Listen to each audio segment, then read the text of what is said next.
Hello, guys. Welcome to this new edition of Mind Podcast. This is Adit Kapadia coming to you. I know after 2 or 3 weeks of breaks, before I get all the comments below, we had some scheduling conflicts. Right now, there's people are dealing with COVID, a lot of other issues. So we had a couple of podcast episodes that got pushed back and stuff. Not making excuses, just telling you how it is. But we're back. We are here with a phenomenal lineup and with a fascinating guest. So without further ado, let me welcome my guest today, columnist, commentator, and I would also say podcaster because you've done some very fascinating takes as well. But essentially, he's a thinker and writes some phenomenal takes. A mind maker's columnist as well as he's written a lot of other pieces. Rohit Pathania. Hi, Rohit. Welcome to the Mind Podcast. Hi, Aadit. Thank you for inviting me. It's a pleasure talking to you. Oh, absolutely. This is probably a year or two later than what we should have when we should have started. I mean, when we started, we should have done this long ago. But देर आए Yeah. दुरुस्त है और अभी तो काफी discussions और बाकी है. Oh, So yes, yes, yes. we have a rule on Mind Podcast कि एक बार आ गए तो then बस आप इधर आ Yeah, गए I आप have इधर ही heard हो. that. I have heard of that, and I am very eager to be adhering to that rule. So no worries about that. Absolutely. So, some fascinating times, Rohit. Tumultuous times in certain places. As commentators, we are fascinated by news, but we're also concerned by news as well. So, we sort of keep a balance right now. The world is dealing with economic issues, and before we get into the global part of it all, India is dealing with a very unique sort of situation. So the Agnipath scheme or the Agni recruiting scheme was announced by the government of India, and I would recommend everyone read about that. We've Certainly, Mindmakers has had pieces and we've had reports and certainly. everything about it. I mean, we'll talk a little bit about it, but basically, it's a new scheme that was introduced 3 4 days ago for recruitment of soldiers below the rank of commissioned officers into the three services of the armed forces. Now, the whole schedule, I think, was after September 2022 when there was an implementation that was supposed to take place, and the soldiers were called Agniveers under the Yojana. And it was actually basically.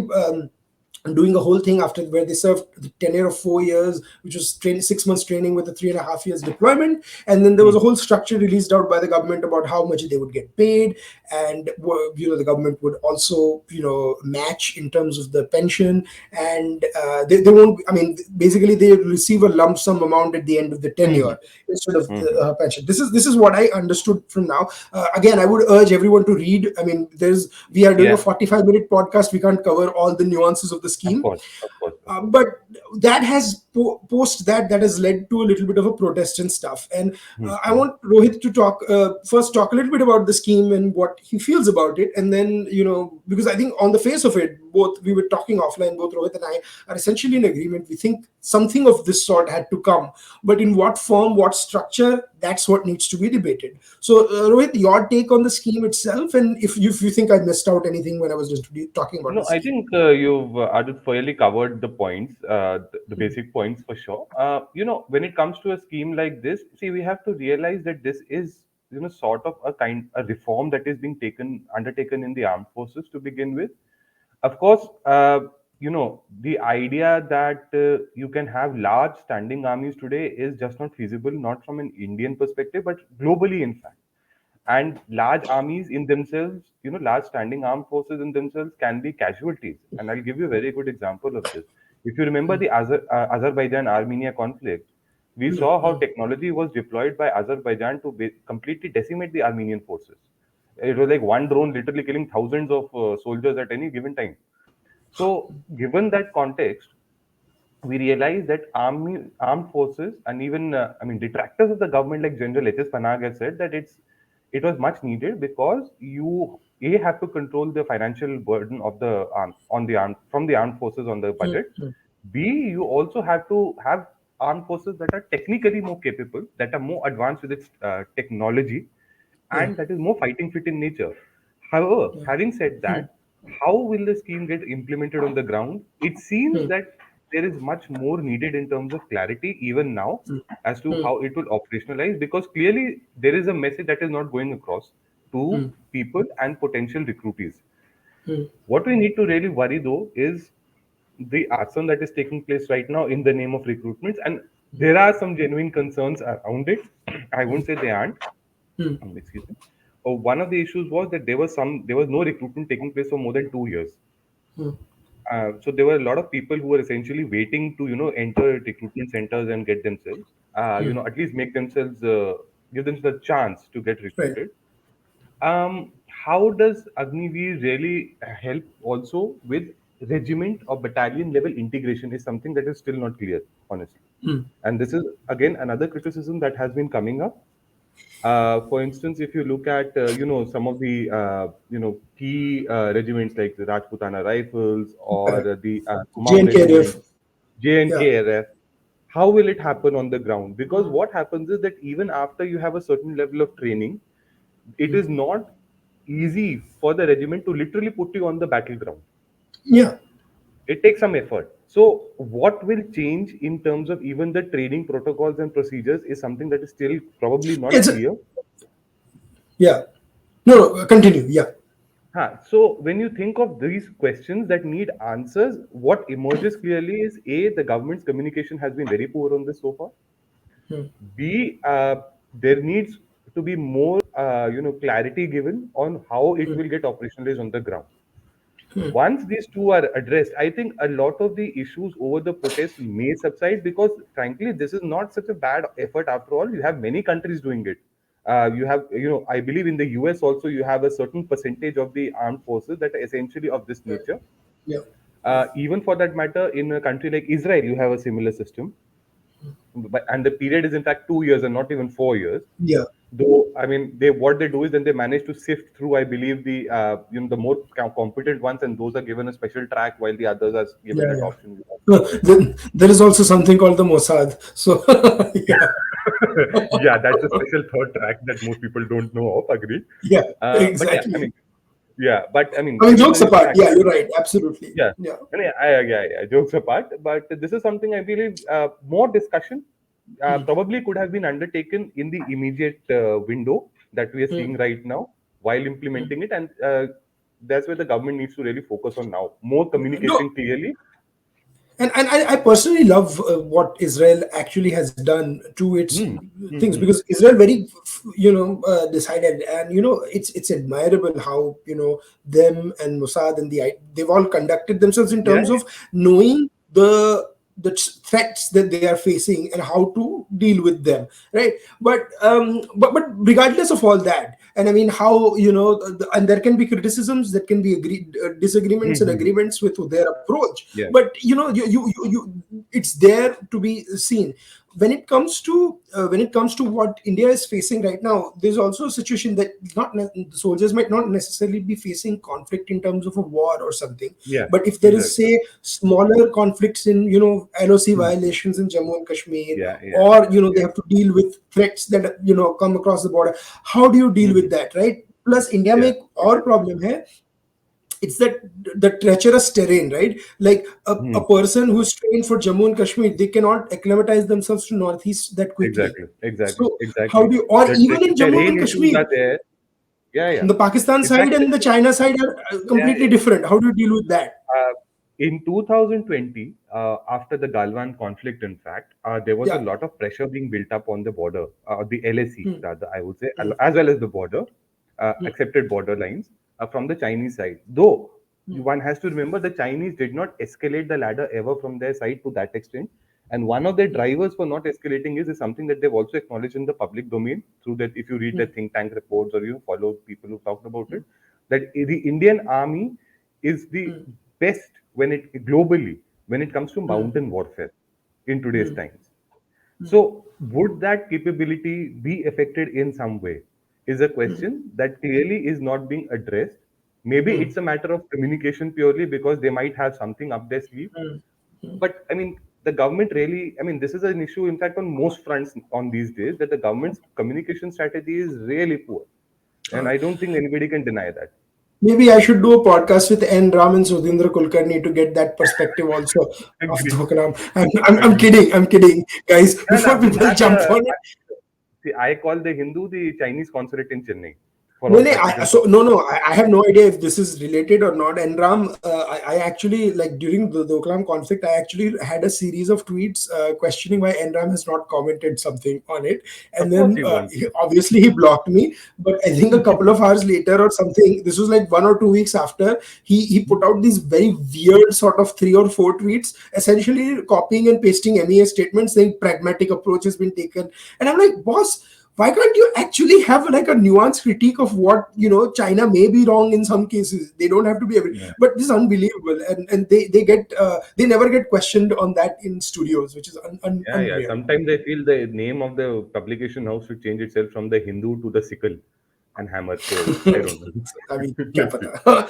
No, but and that's the tragedy, right? There are some Hmm. phenomenal columnists and stuff like that, but then when editorial lines are so blurred these days, what they Yeah. take and stuff. But um, coming back to the whole discussion, I think we all believe that. See, I saw the army, the top three of the, I think all Hmm. the chiefs were giving interviews and stuff, and which is great. But the problem is, I think the understanding and the sort of communication has to be better at the local level, because a lot Yes. of these Yes. conflicts are because of the local level. Certain. Now, I'll give you an example. Um, in a remote village in Bihar, they might not be listening to what one of the chiefs would have to say on an English channel based out of Hmm. Noida, Hmm. right? Yeah. Yeah. Yeah. And this is not to put down the village or the English channel, but I'm just saying that the viewership, even, I mean, I come from Gujarat, right? Hmm. People outside of the metros in Gujarat do not watch English channels. They'll watch either Exactly. Hindi channel Exactly. or Gujarati channels. And Of course. ultimately, I would actually say that the Hindi and the regional language channels have a Hmm. more zameen pakad on what is happening Exactly. there. So maybe there would have, like, maybe the local military officers or the local officers who are involved in this would have to go to these channels, or maybe get your local people to go and talk to these families of jawans, Agree. because Agree. the Agree. fear is, their fear was ki, what happens to the exams that I've already taken? If Hmm. people are selected, does that mean that doesn't count for anything? And I don't think Hmm. that's the case, because I think the government went up to 23 or 26. I think there was an amendment that Yeah. was issued. Yeah. Yeah. Yeah. Right. So, but you know, were the amendments launched with the same sort of mediascape as the scheme was? And Exactly if the the point. appeal is not going to get that coverage, people are still going to, sort of make up their own facts. Yeah, exactly. And you've identified a larger cultural zeitgeist that is, the thing of India. Media and its outreach is definitely decentralized to a large extent, especially with respect to the language content. So, as you rightly pointed out, the news channels that would be more popular in India would not be the English language media. It would rather be the language that they're more comfortable in conversation with. And those channels, unfortunately, are not the ones that are able to get that balanced take or nuance, or have the armed forces senior officers coming and talking to them necessarily. I'll give you an example. Navika Kumar was giving an interview, was taking an interview of a very senior Navy officer on this very It's a subject very yesterday, dangerous and the format, my interview was friend. in English. Now the problem is this: the interview was in English. I don't blame the gentleman for it, but but there was not even a line of subtitles given to me in Hindi on the news channel to at least make sure that the people understand what's being said. So, uh, and why did the government or the armed forces at least not ensure this? Because generally, what happens is these videos do go back to the interviewee for some level of, okay, this is fine. At least, to take their consent as well. So, this is something that could have been easily done. Now, these are the No, kind of no. small tools that are really going to cause a lot of heartburn unnecessarily, as I call it. So that's what I'm saying, na, कि कहाँ से and I'm hoping, jokes apart, that Davika wasn't giving any interviews. Anyway, this is jokes apart, but no, so it is actually a concern, and Hmm. communication, and I have actually said this from the rooftops since 2014, that Narendra Bhai should get a press advisor, media advisor. I think Hmm. this government needs to have a similar situation, like a press briefing, like the White House does. Don't have it Yeah. every day, have it once a week. But I just think a lot of these issues are going to get resolved on that. The problem, what is happening is, social media, especially Twitter, WhatsApp, Facebook, they are people, India में एक बड़ा जबरदस्त concept है तड़का. खाने में, Yeah. हम कुछ भी Yeah. खाना लेके आते हैं उस Yeah. पे तड़का, तो ट्विटर का Yeah. खुद का तड़का होता है, व्हाट्सएप का खुद का होता है और फेसबुक का खुद का होता है, and then बिल्कुल people बिल्कुल don't बिल्कुल। realize the khichdi that is below, people only look हाँ at the exactly. Tadka and assume that खिचड़ी तो है ही नहीं। हाँ एग्जैक्टली, इतना ओवरडोज हो चुका होता है उसके ऊपर हाँ, तड़के का, and खिचड़ी and में भी है। everybody has their own narrative. So I have also seen this with people, like even journalists these days. Some hmm. journalists, they are so desperate for retweets and followers on Twitter, oh and they'll they'll provocatively put in few statements, kuch kaat koot ke dal diya, to see how many reactions they get, and then what they'll do is they'll reply to that with a full video. Now, if you yes. look at that Katawa video, that has 200,000 views, and that other video has like 2,000 views. So, या exactly exactly. how many people are viewing? So या that's like the tragedy of it all. But before we move on to the next subject, I think in conclusion, Rohit, what do you think?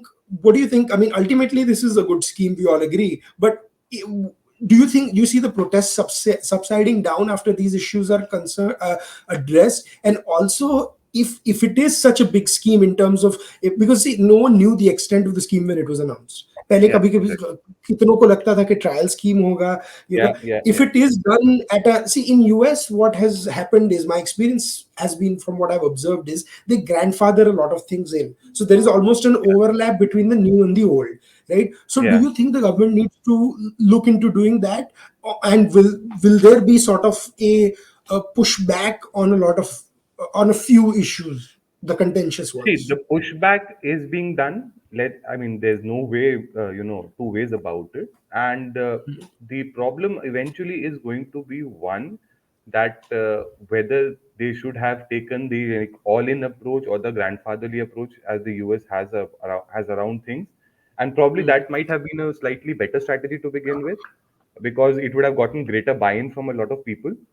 Alternatively, though, we also see that the way the protests are going on, a lot of questions are not necessarily being answered at the ground level even now, and there's a lot of misinformation that is certainly spreading around. In fact, a lot of people even need to, those who are protesting also need to realize that, boss, if you're going to get into arson and violence, your chances of entering the military forces is Are gone forever. zero.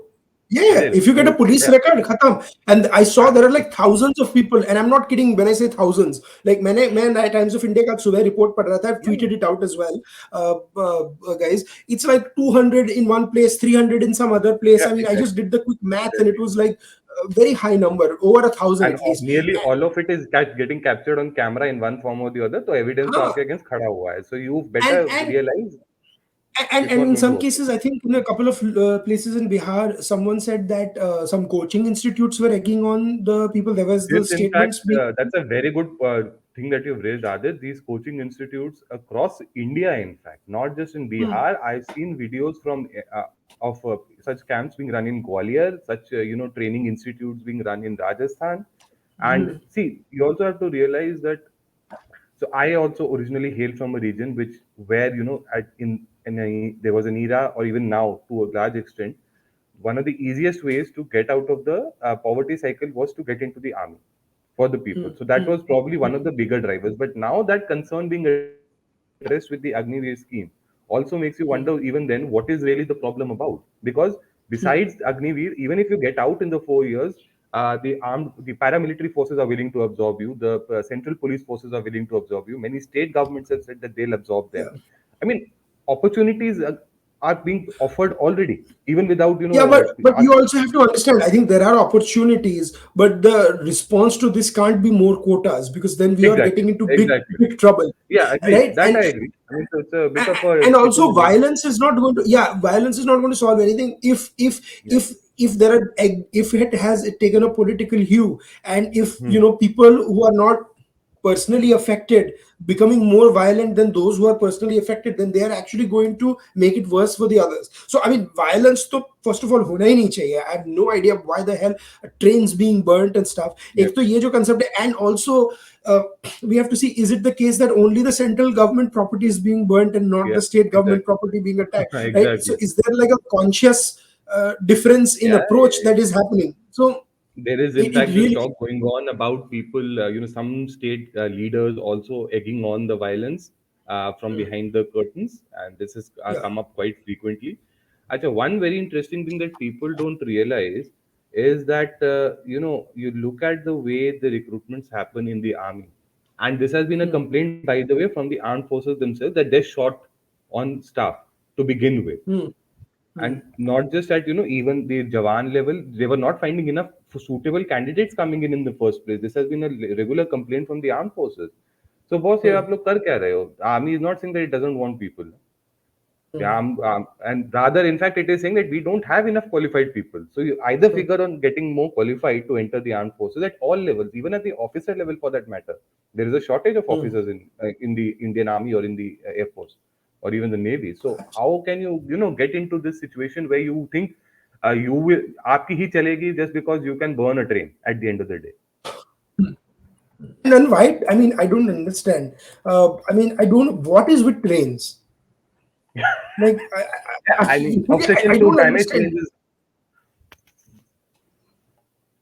ये पटरी पे सो जाना, there was this old movie that was पटरी पे सो जाना, train roko, all this. This is a very very cinematic flair still going on with this, and my problem with this is it is not because the nuances of the scheme are not going to be discussed then. It's Yeah, going to be yeah, the arson that's going to be discussed, and the scheme itself. So yeah, again, yeah. you are widening the gap between the top and the and the bottom, and Yeah. basically the middle is getting either pulled in two sides or getting crushed. Yeah, yeah. If you've seen Panchayat season 2, there's a scene Oh, in I it have. Yeah. where where the Sarpanch, the Mukhya of the village, the elected Mukhya, Mhm. and his lackeys are being made to protest by lying down on the rail tracks by just to Huh? get some funds released from the MLA's fund for building Yeah. the road. So I mean, unfortunately, some of this starts to. That's when when real life starts to parody the real. We are not Yeah. really in the best of times. No, but you actually raised a very important point, because I was talking about this, that this will affect people like Rahul Pandey in Panchayat, the Yeah, soldier that is exactly, shown. So exactly. you really think, if you think that interviews being given to them is going to allay the fears of the family of Rahul Pandey's in Agreed. Panchayat, Agreed. then Agreed. it's not going to Yeah. help. Agreed. And literally that show is so stunningly well written that who Agreed. knew that it would be it would affect so much, so even now contemporary wise. So Yes. Yeah. it's Yeah. Yeah. yeah, so absolutely. चलो यार, एक recommendation तो हो ही गया. I was going to give Panchayat as my Certainly. recommendation, Certainly. but बाद में करेंगे. But Yeah. that gives me a good segue from the army via the panchayat. We go to the Khet and Khalihan of Punjab and talk a little bit about the politics. So we've, since last couple of 2-3 weeks, we've been sort of not doing these. We didn't get a chance to talk about the very tragic Hmm. thing what happened to Yeah. Sidhu Moosewala, and the investigation is still being on. So I don't want to Yeah. comment Yeah. on the investigation is what is going on, and there are arrests being made. But uh, there was a whole political point about his security being withdrawn a few days before, or a day before, I believe. But then also the whole culture of there being gang wars in Punjab, and there's a drug mafia, and basically Punjabis were angry with both the Akalis and the Congress, right? And that's why you saw the Aam Aadmi Party coming where it is. Yeah. Yeah. I've said so. We've done election specific podcasts on Punjab as well. Very, very interestingly, a lot of people, um, many friends told me that BJP would not even get 2 or 3%. And Yeah. BJP sort of maintained its vote share of about Yeah. 8%, close to 8% in Punjab. Yeah. Yeah. And it almost seems like the urban base is still with them. And if they actually play their hands well, it could end up being an AAP BJP thing in the Hmm. future. Certainly. Now, Certainly. that is the political, because ultimately BJP is also benefiting from the disgust with the Akali Dal and the Congress. Yeah. Yeah. Yeah. There, and Yeah. Amarinder wasn't as hated as the legacy of Punjab Congress was amongst fellow Punjabis. But then Amarinder was also seen as a Raja. Yeah, exactly. Ki, See, the thing uh, was that people were basically fed up of the elite of the ruling class in general in Punjab. mm, And that is mm, why AAP really scored big. And I keep repeating this despite whatever people may want to criticize me for. It was mm, more a vote against the established ruling order than for AAP, mm. given the way because you don't have such a landslide unless people are thoroughly fed up with both the alternatives that were there in front of them and sought a third alternative. And that's Yeah, what you've seen whenever we've seen a third alternative emerge. It has emerged only because people are fed up with the existing alternatives that are there. This has happened correct. in the past in Andhra Pradesh, United Andhra Pradesh as well, when Telugu Desam came up, because the Andhra Jati pride issue that became the rallying point for TDP happened because the Congress and the left were not seen to be addressing their, or the Janata Dal were not seen to be addressing their concerns at all. And in Punjab itself in 1985, Akali Dal was considered an anti-establishment party and it had secured a similar mandate back then. Mhm. And it was in the wake of Operation Blue Star. So when you see these factors, you see that the politics of Punjab, people have essentially asked a third alternative to do something that is different from the two. If it's going to go back into the same cynical politics that existed always, then I mean, But can you this talk a party is little not. bit?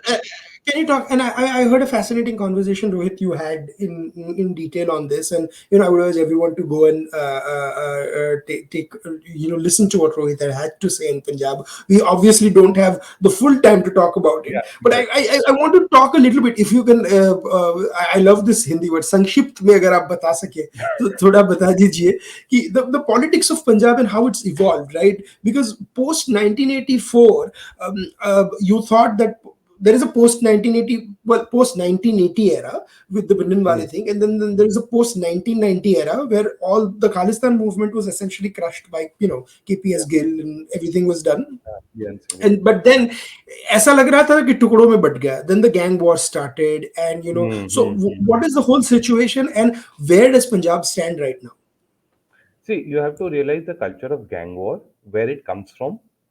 Gangs, unfortunately, had patronage from certain political elements, and the Mm, intersection with the political elements is not is specially seen at the student politics level in Punjab. mm, So around Punjab University, particularly, you have there's a student union, ADPU as it's called, basically of where mm, elections happen, and to get control of that, we have seen political parties, basically get strongmen somehow mm, into the system. I'll give you an example. So the person over whose murder the whole debate was going on, Sidhu mm, Moosewala, it mm, was apparently a revenge killing.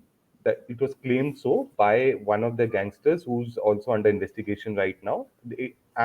Especially, I mean, the cousin of that gangster who's asking for the life security for his life these days in the Supreme Court and High Court, and doing a lot of that thing. So the revenge killing was of a student Akali leader.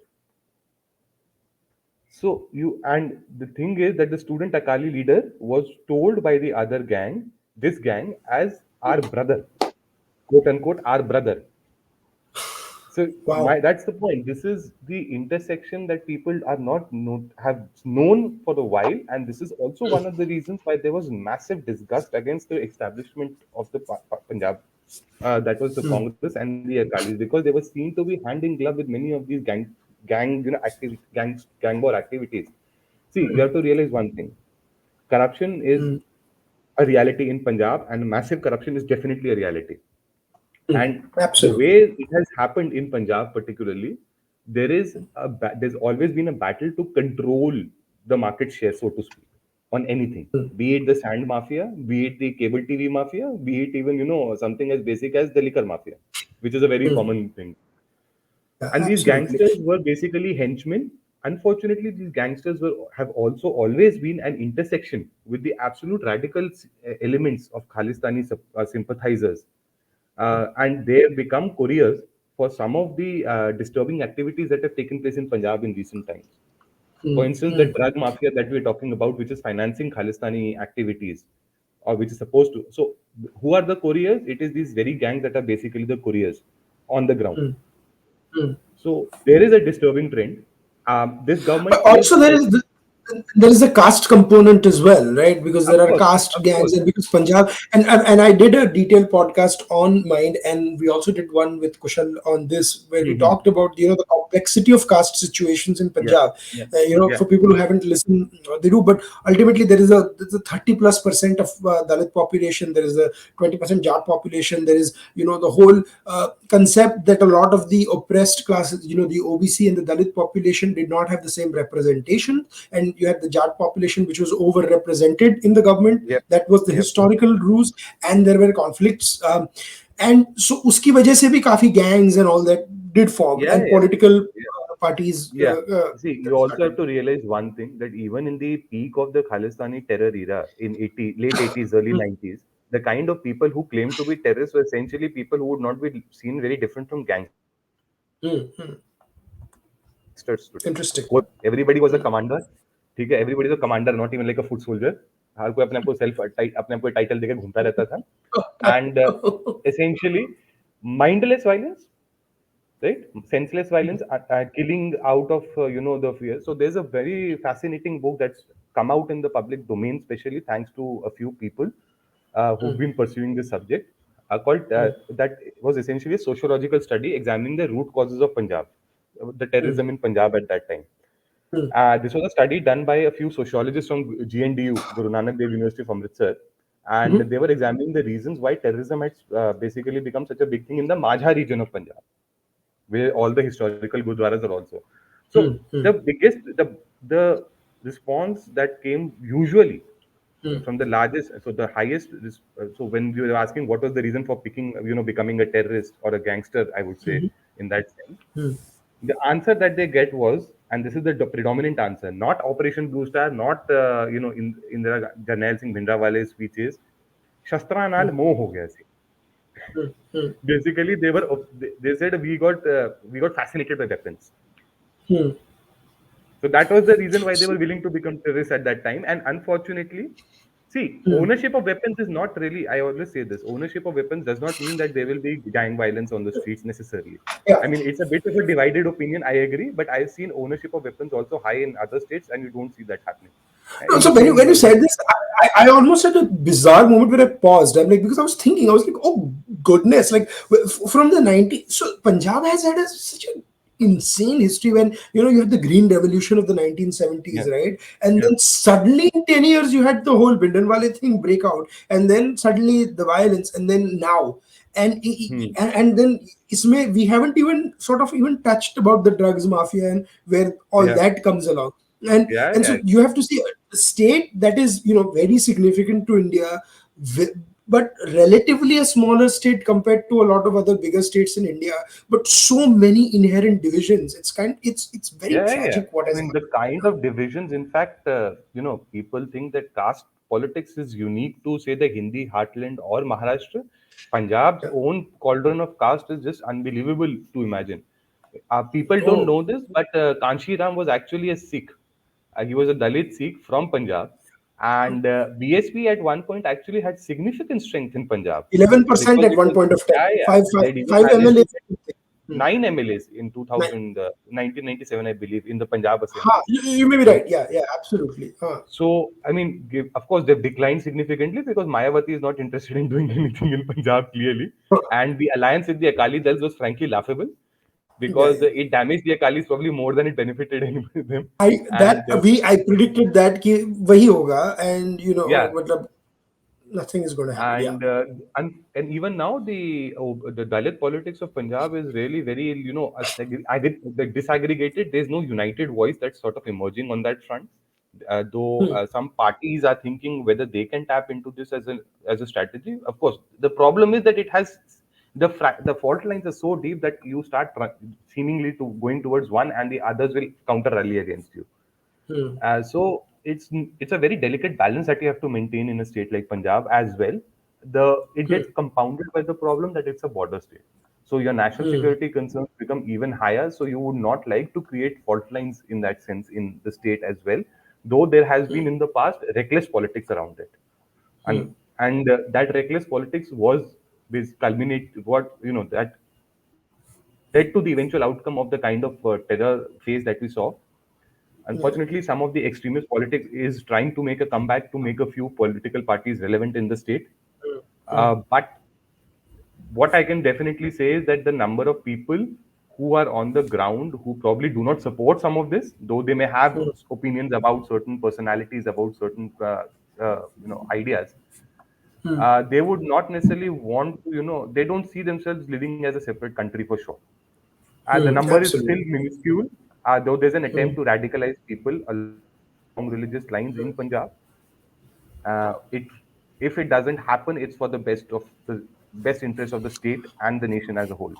Nation, absolutely. No, and there are forces outside India happening, Yeah, and I yeah. mean it's a very In fact, complicated I sort of can. In thing. fact, can I add it also add into this that it has always been a problem bigger, more present in the Sikh diaspora than in Hmm. the people who live inside Punjab. Hmm. The Sikhs who live in Punjab, this whole idea of creating a separate country. Even today, when you see the social media space, the ones who are most loudly advocating for it are the ones who live outside India.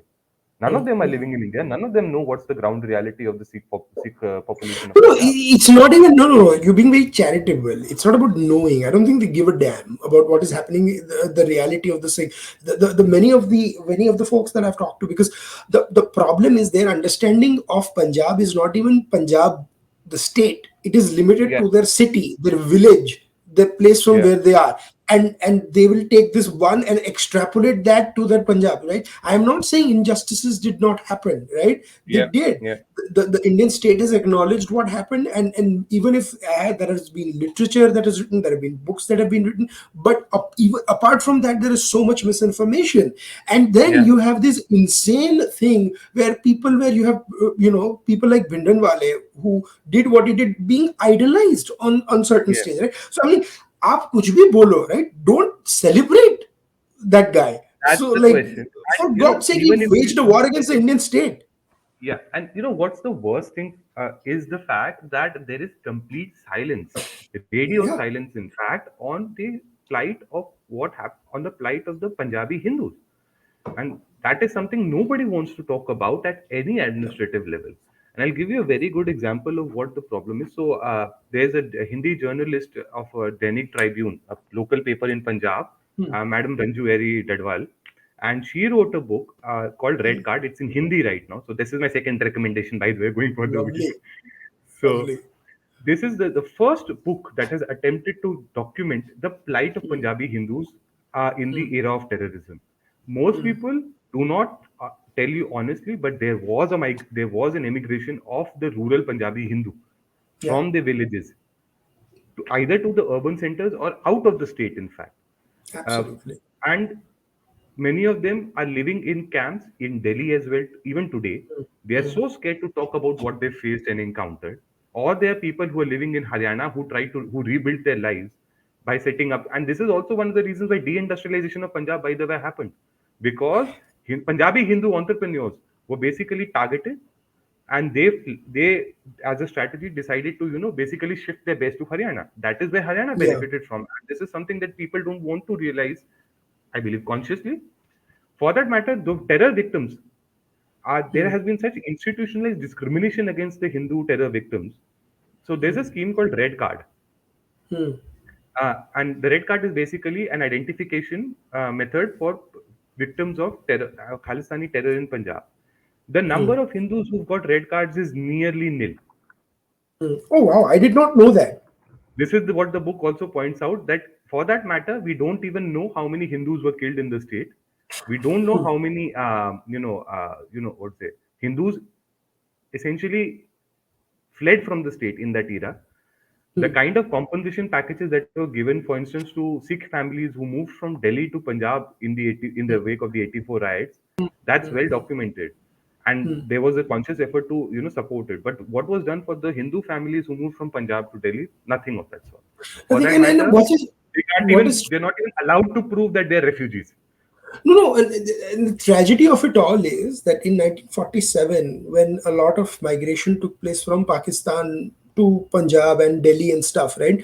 Yeah, The Sikhs and the Hindus both suffered, who were yeah. based in Pakistan, Punjab, moved and stuff. So, Hmm. wahan hua tha, and then 30 years later, the Punjabi Hindus had to face something equally, or Yeah. 35 years Yeah. later, where they had to go from. And now I'm not saying that was a thing that happened everywhere, but it did happen in some places, and that needs to be Yeah. Yeah. documented.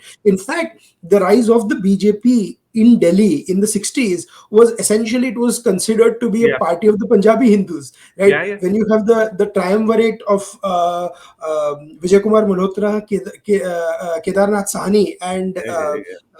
I forget, Madan Lal Khurana, who were Yeah. Yeah. essentially Yeah. brought the BJP to where it became in Yeah. Delhi after Yeah. the Exactly. 70s, Exactly. right? Exactly. Yeah, now I'm going to sound very old when I say this. I'm not. I'm very young. But आजकल के बच्चों को पता नहीं था that BJP was almost indefeatable in Delhi till Sheila Yeah. Dikshit came in the late Yeah. 90s. Yeah. Because if you see Yeah. the history, and even after Sheila Dikshit won in 1999, the people in Delhi gave a very similar verdict to what they did in 2014 and 2019. For the state elections, they voted for the Congress, but Yeah. nationally they voted for the BJP, where it swept Yeah. all seven Indeed. seats. Yeah. Yeah. So Yeah. it, Almost the it case. was essentially considered that. Yeah. Even in the But worst times of 2004, Vijay Kumar hmm. Malhotra, in fact, had won his Lok Sabha seat. Yeah, South Whereas Delhi, Congress ended up, absolutely. yeah, and 6 of the 7 seats went to the Congress, but Vijay Kumar Malhotra won very handsomely on that seat. So that tells Yeah, you yeah. the nature of the party. Hmm, Unfortunately, there's nobody sort of representing their voice today, and this is hmm, the problem. In the 80s, the Congress was believed to be the voice of the Punjabi Hindus. hmm, The Punjabi Hindus have now tried have tried up by putting their weight behind it, but it seems that there is much that they also sort of have left to be desired in terms of voicing their concerns and their security fears, hmm. particularly. Uh, Absolutely. Maybe this will get addressed at some stage. There are people who are waiting for justice in every sense. I mean, the book that I was talking about, it is called Red Card. In fact, it's a Hindi book, Absolutely. and Hmm, some of the stories that Ms. Dadwal has documented, real hmm, stories, are hmm. so depressing to read, unfortunately. But it is a reminder of what the people had to face just Yeah. because they were not belonging to a certain community, Hmm, and the kind of sons being basically killed, singled out hmm, and killed on buses because they were Hindus, hmm, or hmm, soldiers, the foot soldiers, the constables of Punjab police having to move out to their families just because they were hmm, Hindu. So hmm, these kind of tragedies are definitely depressing. There was one case that particularly stays with me. There hmm, was this hmm, family that had moved from this Hoshiarpur, Jalandhar bit. Hoshiarpur was a major hotbed of terrorism in the 80s. Hindu hmm, hmm, family, and they had moved into Nurpur in Himachal. Uh, hmm, they had a very good business. hmm, Um, they were fair, and they had a huge house of their own in Hoshiarpur. They stayed in literally slum-like conditions for 20 years, hmm, rebuilt their lives. Then they tried to get land for themselves in Nurpur, but because ownership rules in Himachal prohibit foreigners from getting land, till date they're hmm. not able to build a house for themselves. Goodness gracious. So when you read these stories, you realize how depressing it is, and this is something that This really needs more attention. you know this is sort of scary, depressing, and almost weirdly, from the stories that have come out, when you hear the story of the Kashmiri Hindus, story of the Punjabi Hindus, very expected, because documentation, like, very, and it's kudos to members of the community from the Kashmiri Hindus and the Punjabi Hindus who have Yeah, actually rebuilt themselves and tried to document these stories, right? exactly. But even then, there has to be white papers that are supposed to be written by. I think the government should order white paper inquiries, and should, like, I don't think we are at a point where maybe, I don't know if we can do reparations or something. I don't think that's going to happen. Unfortunately, that's the pragmatic reality of what it is. But at least there needs to be a white paper so conversation can be had. And then Yeah, if the communities are to be relocated or some sort of land compensation, I mean, I don't know. Only someone who's lost their home can really tell you what it agree, feels like to lose a home. agree, If agree. you have not lost a home, I don't think you would know what it means to lose one. Agree, agree. I mean, and the unfortunate part is that in the wake of violence in the Hmm. Punjab of 80s, Yeah. it was not like one community suffered. Unfortunately, both communities suffered very badly. Hmm. It's just that one community probably got more attention because it was fashionable to talk about human rights, but the No, other but I think that's community also silently to just do. moved forward, moved ahead, and rebuilt its lives No, but I with the think wholesome that memories that that is they. yeah, but that is also something to do with the 1984 election, and Yeah, there was a rampant communal campaign by the Congress as well of what of they course, did, hands down, and hands. and I'm not even talking about the riots, which were the pathetic what happened in Delhi and stuff, Yeah, but I'm saying even the posters post and stuff like that. So then the conversation suddenly changed, right? And the whole discussion should have been that Sikhs and Hindus have been equal victims, and the story should be about the Sikhs that stood up to the Khalistanis and the Hindus that stood yeah, up to the yeah, Khalistanis, and the exactly. ones that were targeted. Unfortunately, what has happened is we've stopped having conversations, and then we go into these weird sort of digressions when you're Yeah, having the conversation. yeah, And maybe see that this is one thing I absolutely love about podcasts. I kid you not, guys. Where before Rohit and I were talking, there was no mention that we would take this route.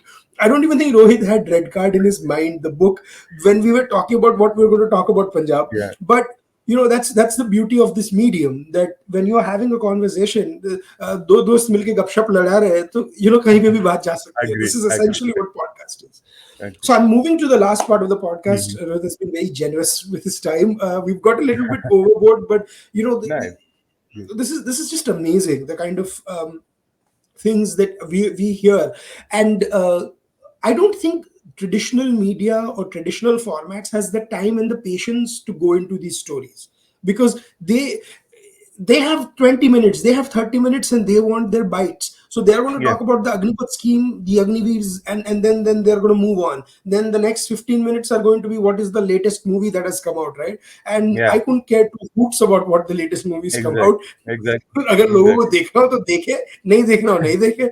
I I don't think agree. news should be talking about it, but Of course, have a yeah, separate entertainment channel as is the trend these days, right? Do but all some the would argue that. that many of our news channels, their primetime shows are entertainment channels, but Yeah, well, so, after what has been happening on certain debates, yeah, I I mean, mean, I can't even क्या ही complain हो रहा about है, it. right?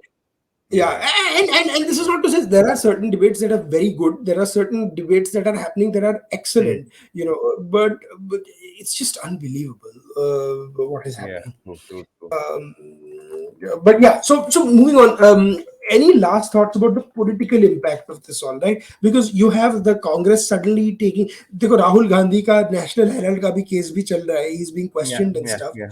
and we'll talk about that case on another podcast, because again there will be another hour of I discussion.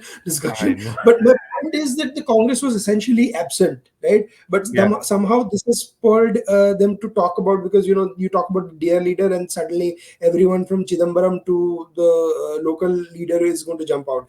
The yeah, issue yeah. is Rahul is not a bankable identity. So Agreed. even if they are trying to get political outcomes of it, how is it going to work for them? So, how bankable Rahul Gandhi really is was reported in an incident. Apparently, there was a lunch organized before the protest, which had 80 people, and eventually, in the protest, there were only 40 people present. So that is the bankability of Rahul Gandhi, honestly. See, but yeah, that funny incident apart, this has become a great rallying point for the Congress. But One, his because approval rating amongst his own parties and journalists is 50%. exactly. And of course, it's not even high enough, and most people will agree with that. Yeah. See, Rahul Gandhi is a big misfit for India's politics of today. Let's be honest Hmm. about it. Because he lives in this era where he thinks that he can take a break. India's politics has become a 24/7 circuit. Everything you do, and this is where Hmm. I compliment the BJP and its top leadership. They make Hmm. everything, every step in such a, balanced way, or in such a nuanced way, or in such a public way that Hmm. the impact is never lost on the voter. Hmm. And I'll give you an example. Yesterday, Pavagad, the Hmm. renovated temple of Kalika Mata, has been launched in Gujarat. Yeah. Now, PM Modi was referring to the Mandir Dhwaj particularly. Hmm. Now, those are the kind of nuances that somebody like Rahul Gandhi can never bring on the table, or his speech writers can never bring on the table, because they don't understand it, they don't associate with it. But the bigger picture is that that Modi ji is, whenever he's going to Gujarat, he's making sure that he's visible. Hmm. Even for the most private of affairs, he's visible right now. Yeah. So that he's creating a human image for himself. Rahul Gandhi's attempts at creating a human image in Tamil Nadu and Kerala were somewhat decent, but they fizzled out because it clearly showed that he himself was not interested in pursuing it. Yeah, yeah. And So language matters, right? So yeah, Narendra Bhai has language switched matters. consciously to Gujarati at times. Yeah, In UP, Bihar, he'll speak a certain concept, in Hindi, fluent Hindi. yeah, Even though he cannot speak, say, Kannada or Tamil or something, he tries to at least speak a few yeah, lines yeah, in there. yeah, yeah, yeah, I cannot recall that in any rally in Gujarat where Rahul Gandhi has even tried to speak 5 lines in Gujarati. yeah. I'll give you a very good example since you mentioned in 2019 December. This was after the Lok Sabha elections. I was Hmm. traveling across Bhubaneswar and Puri Hmm. in Odisha, and Hmm. the driver was so fascinated with. So we just asked him. We were just asked. I just asked him genuinely. So this is my driver story, like Barkha, but more real for sure.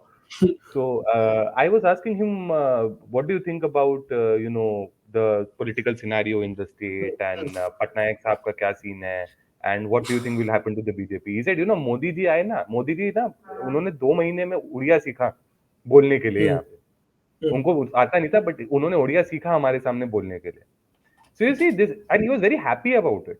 Hmm. So you see, this is Hmm. the kind of this is the kind of impact. Even if you may not get votes in the immediate run-up, it remains in the mind of the voter for the medium term that No, you no, will but why? actually impact someone. This is this is not even the person who will not understand Hindi or English the same way. Exactly. Even like I who watches English news most of the times, and I'll Yeah, try to talk a little bit. I like it when a leader speaks local language. If I there agree. is someone who comes to Gujarat and speaks 2 lines in Gujarati, I feel good. It's like he's Yeah, trying to make a connect with my people. And exactly. similarly, I want if someone goes to Maharashtra, they speak a few lines in Marathi. You don't have to know the language to be respectful and try. And it's not very hard if you know Hindi. It's Exactly. not very hard to. In fact, I would say that for people like that is where my respect for someone like Smriti Irani or Sushma Swaraj. I mean, the way they Smriti Irani did not grow up speaking Gujarati or other languages that she's learned. Sushma Yeah, Swaraj yeah. speaking Kannada in 15 days and I going there and agree. campaigning in Kannada in Bellary. I mean, that is a goosebump movement to which scared And Sonia Gandhi. yeah, yeah, and these are the kind of things, in fact, that the BJP, with its kind of ground routing, has been, you know, responsible for. It brings ground connect in every sense. Even if Mm, it is a leader coming from so-called high command of Delhi, that high mm, command leader will have something unique as an insight to offer at that level, or will communicate in a certain way that at least tries to reach out to the voter. Rahul Gandhi's mm. stage presence is frankly like he is as good as a cold fish, a frozen fish standing on the stage. There is no Yeah. sense of expression. There is no sense of connect anybody can have. Yeah, and I think that has also something And to do with if you look at the last few presidents of the BJP, right? You had coming Rajnath Singh from UP, Nitin Gadkari from Maharashtra, Amit Shah from Gujarat, JP yeah, Nadda from Himachal Pradesh, right? उससे पहले Venkaiah Naidu from Andhra yeah, Pradesh, um, LK Advani, Jana Krishnamurthy from Tamil Nadu, Bangaru yeah, yeah. Lakshman from Even Telangana, yeah, Kushabao from Madhya Pradesh. So there is a mix of state yeah, leaders, yeah. right? So there is this old line that I think I don't know. Yanis Helsing told, and maybe Mr. Shauri or someone mentioned in an interview कि दो तरह के leader होंगे एक होते state leader दूसरे होते stateless leaders so if there is state leader तो, Agreed, agreed, तो agreed. And the way state politics leader है Rahul और Gandhi जो ran, राहुल गांधी जो है वो yeah, स्टेटलेस लीडर है so see, this is the thing. The nature of politics, as you were discussing, has changed, and one of the big changes, in fact, has been the fact that you have people coming from the states and becoming a big figure on the national stage, whether we like it or not. Now, for instance, KCR of Telangana is now trying to launch a Bharat Rashtra Samiti, अरे which will be अरे a national political party because he wants to pursue his national ambitions. Whether no it no works out or also not, we don't know. But Also, Telangana Rashtriya yeah, yeah, Samiti, once Telangana has been a state for 8 years, is sort of that term is also irrelevant in terms of what I mean. What yeah, is the demand exactly. now? Yeah, exactly. But he's banking on his electoral performance at the state level to be able to propel himself at the national level. Similarly, Absolutely. whether we like it or not, Trinamool Congress is trying to expand rapidly in a geographical sense, just like Aam Aadmi Party, because these are people who have given credible performances in at least one or two states. Whether the Yeah. number of seats add up to that or not, the competition is on for the opposition Mhm. space, precisely because Rahul Gandhi, as a stateless leader, has decimated the state. And this is what happens with stateless leaders. They don't understand how a state units politics will work, and so they end up decimating it instead of doing anything good for it. This is what they did in Punjab by promoting Navjot Singh Sidhu endlessly, who turned out to be a bigger liability for the Congress than anybody else, than the opposition Mhm. itself. Like it was Mhm. Like अपने घर का ही opposition लेके बैठ गए थे वो लोग। Mhm. Mhm. Effectively वो हर दूसरे दिन अपनी गवर्नमेंट को अच्छे से खरी खोटी सुना रहा था instead of talking about the what the other parties are saying. So that Absolutely. kind of damaging politics, when you are going to promote it internally, and Absolutely. on the cost of the strength and popularity of the state units, is bound to happen. Absolutely. Chalo, fascinating, and we'll see कि क्या होता है. We'll talk. We'll have Rohit back again. This has been an excellent podcast. But before we wrap it up, I would like to leave you guys with this. मुझे अभी थोड़ी time पहले ही पता चला था. We were talking about this about Biju Patnaik because you talked about Orissa. That is Mhm. one of the only, I think, the only leader whose dead body was wrapped in the national flags of three countries: India, Russia, and Indonesia. Yeah, And yeah, yeah, how yeah, when he was a pilot, during the Soviet Union was in trouble during World War II, how basically what he did in how he bombed essentially certain, I think, which forced Hitler to retreat, yeah, and yeah, because Soviet Union gave him the award and stuff, and then what he did in Indonesia and stuff, yeah, and how he flew out and essentially helped out the Indonesian prime minister and everything. So it's amazing. India's the history of India is filled with stories of such heroes, right? We know about yeah. Biju Patnaik with Odisha and Biju Janata Dal and everything, but how many, and this was in his first 32 years of his life, Yes, right? So yes, so मैं हमेशा बोलता हूँ कि what we know so little about the first 35 years of so many of these earlier yeah, politicians of India. yeah, yeah, Like yeah, I'll give you an example, Morarji Desai, right? I have a lot of questions about him and things like that, but a lot is known of his post 60s and 70s of that. Do we know yeah. everything about Morarji Desai before 1960? I don't know. Nothing at all. Yeah, we are Nothing. not even aware of his life and his Yeah, contributions in the same for freedom Chaudhary struggle. Charan Singh, right? Of course. 60s के 60s उसके बारे Yeah, में थोड़ा थोड़ा limited ही सबको पता है. So there are yeah, so many such fascinating stories. I just hope कि ऐसे माध्यम से ऐसे discussions से those stories come out, we know about them, and we are enrich ourselves yeah. more. Agree. But Agree. to recap Rohit's recommendations, he recommended Panchayat, I think season 2, and the book Red Card, which was Yeah. a Written by fascinating. Ranju Eri Dadwal. So it's Okay. available in Hindi, and I mean, some of us tried to request Ranju ji to get it translated in English, and she has sort of in principle agreed to the idea. So let's see if it Hmm. gets translated in English So for a maybe wider maybe audience. maybe one of these days I'll reach out. We'll reach out to Ranjuji, and you and I, we can do Certainly, a certainly, interview. We can interview her in yeah, Hindi about certainly. this book and Yeah, stuff, yeah, and yeah, that'll be certainly, certainly. fascinating. So Yeah. chalo, And this is ye, by the way, one more recommendation I will please, absolutely. is that I would like to give is so Shanta Kumar. He was the Huh. two-time chief minister of Himachal Pradesh from the BJP, and also run several Lok parliamentary Sabha MP elections from in Kangra. Rajya Sabha. Yes, and he's retired from active politics, but about Hmm. like 1.5 years ago, he came out with his autobiography, which is Oh, a fascinating read on the evolution of the Jansangh and the BJP in Himachal. So I strongly recommend that autobiography. Its English translation is also available now. So I would strongly lovely. recommend people to read Yeah, and understand. The reason being that people don't understand the kind of sacrifices that have gone in building up the Jansangh. yeah. There's a fantastic story of So he was a Sangha Karyakarta, RSS Karyakarta, who had Hmm. gone into the Jansangh, and the first round of elections that they participated in, all of them lost their deposits. So there's this encounter that he mentions of him and other Sangh Karyakartas with Guruji, Guru Hmm. MS Hmm. Golwalkar ji, MS Golwalkar, and correct. Guru Golwalkar ji essentially laughs it out with them, Singh अरे कम से कम अब लोगों को पता तो है ना जनसंघ क्या है. पहले तो लोगों को ये भी नहीं पता था जनसंघ क्या है. So No, this is and yeah. as Kanchiram said ना कि पहला इलेक्शन हारने के लिए, दूसरा हराने के हाँ, लिए और तीसरा जीतने के exactly. लिए. Yeah. So And Kanshiram is, I mean, someday we'll talk more about Kanshiram. we will Fascinating talk. figure. Maybe actually before we even do that, one day we'll do about these old stalwarts of Indian Yeah, politics. Because yeah, one yeah, of my yeah. fascinating stories of Devilal is someone asked him Hmm. कि आपने ओम प्रकाश चौटाला जो आपके बेटे हैं उनको chief minister क्यों बनाया? तो he looks at him and तो क्या तेरे छोरे को बनाता मैं? and, and yes, know. And and similarly, how as a journalist, how do you yeah, respond to that? I know. Similarly, I love what Om Prakash Chautala said to a journalist, which Arihan told me once. हाँ, And this is also in public that when he was asked, why are you not making your son as chief minister?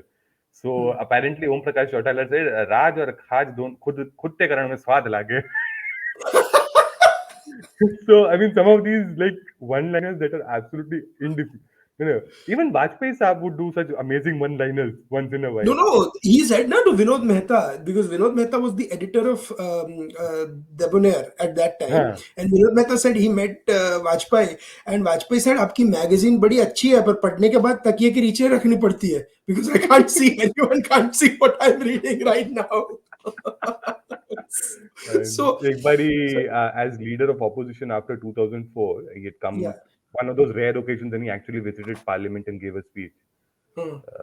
So Vajpayee साहब के मुंह से ना he had a slip of tongue moment basically. He said, मैंने इतने साल इतने वर्ष बिता दिए राजनीति में मैंने कभी भी he wanted to say कि संसद की मर्यादा का उल्लंघन नहीं किया. उल्लंघन नहीं किया. वो उन्होंने बोला मैंने कभी भी संसद की मर्यादा का अनुशासन पालन नहीं किया का पालन नहीं किया. पालन एंड नहीं देन किया. एवरीबॉडी वाज लाइक ये क्या हो गया Vajpayee ji. And Vajpayee ji himself realised and started laughing. And then he said हाँ. क्षमा करें अध्यक्ष महोदय ये जवान जो है ये चमड़े की है और इस पे बहुत ग्रीसिंग लगी हुई है इसलिए फिसल जाती है. So, but Lovely. in a very serious, in a very like heated moment, he had like Yeah. much needed comic relief across the benches. But yeah, Absolutely. No, some no, of no, these no. were fascinating.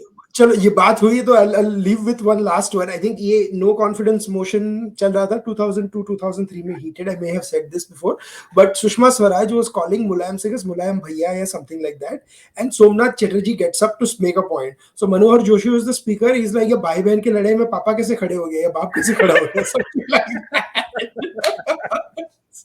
And the whole house started laughing, and ultimately I think that's what Indian parliament politics used to be for sure, and I hope it gets Yeah, back to it, that after to quote Atal ji, मतभेद होना चाहिए मनभेद नहीं. agreed. I have a And this difference is of what opinion. even our present Prime Minister, Mr. Modi, has said that this Yeah, room for humor absolutely. has literally disappeared today. And Yeah, he has often absolutely. said it that it should come back. It Should should come come back. back, indeed. But thank you, Rohit. This has been a fantastic discussion. We'll be back, guys, next week. Please like, share, Pleasure's all subscribe, mine, Aadit. follow. Acha, Rohit, are you finally on Twitter with the thing? Because you had a very different Twitter ID. I'll share details with you. I'll share details with you. Yes, because we'll have to tweet it out and we have to tell our viewers Yeah, and subscribers about yeah, it. yeah. So we always joke. Rohit has this thing called the Madman's Musings, and I was like, this is a discussion of the two madmen here. So let us know how you felt about it, and we'll be back next week with more. Till then, it's goodbye, and Yeah. thank you for tuning in.